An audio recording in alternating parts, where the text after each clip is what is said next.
geesta kalena wafdigan ballaaran ee ka socda xisbiga mucaaradka ee waddan oo munaasabad hadhimo sharafeed loogu sameeyay magaalada Xagal ayaa kulan ballaaran oo lagu qabtay degmadaasi waxa uu go'reen iyaguna halkaasi ka hadlay dadweynaha ku dhaqan magaaladaasi kuwaas oo dhamaantoodba tilmaamay inaanay wax qabad aanay ka haynin xukuumadda madaxweyne Siilaanyo wafdigana waxaan leenahay soo dhawaada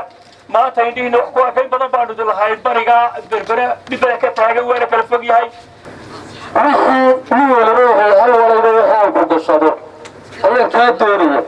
haddaan meel daaqyar ku geeyana dee koon baan kaa lisaya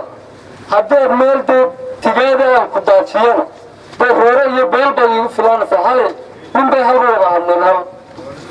kulmiye waxaan leeyahay halkaadna daajisay unbaa inoo taala halkaadna daajisay inoo taala waadna haysaa kuriskii waad haysaa reerkee ama reer beriye sida Siilaanyo ugu wareegaalasanayo awal iyo gabiile inaad ugu wareegaalasata garadag iyo beerada waxtarku waa wax dadka u dhexeeya laakiin bayaan xumada yaa dhibaato ah nin walba wuxuu yidhi markaa raad kaa dhaqaajiyaan raad cusubgeeda la intaa saaraya waxaan keenayaa curyaanka wuxuu keenayaa gudoomiyaha xisbiga mucaaradka ee waddanahana gudoomiyaha golaha wakiilada Soomaaliland isaguna halkaasi ka hadlay ayaa waxa uu lacag $3,000 ugu deeqay dhismaha wadada isku xidhaysa magaalooyinka Raaribuul iyo Berbera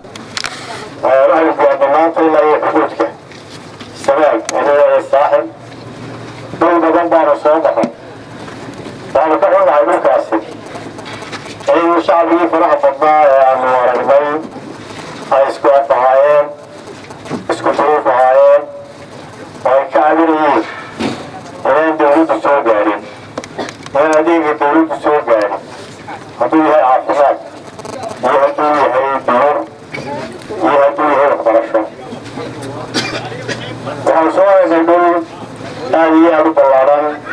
oo waddooyinkiisuna adag yihiin ma rabno ballamaha madan وأن نفريه هذا على شغلنا ونبغي وأنا شاء الله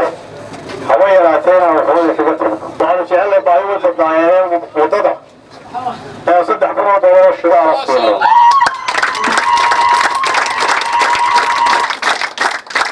إن شاء الله وتسخف كورة إن شاء الله ونبحينا العكسة إن شاء الله وحبحين دولة وعلى رياشة إسبيا العكسة gabagabadiina gudoomiyaha xisbiga mucaaradka ee waddan ayaa waxa uu xadhiga ka jaray xafiis cusub oo xisbiga mucaaradka ee waddan uu ka furtay magaalada Xagal Cabdiraxmaan Fantastic Bulsho TV Berbera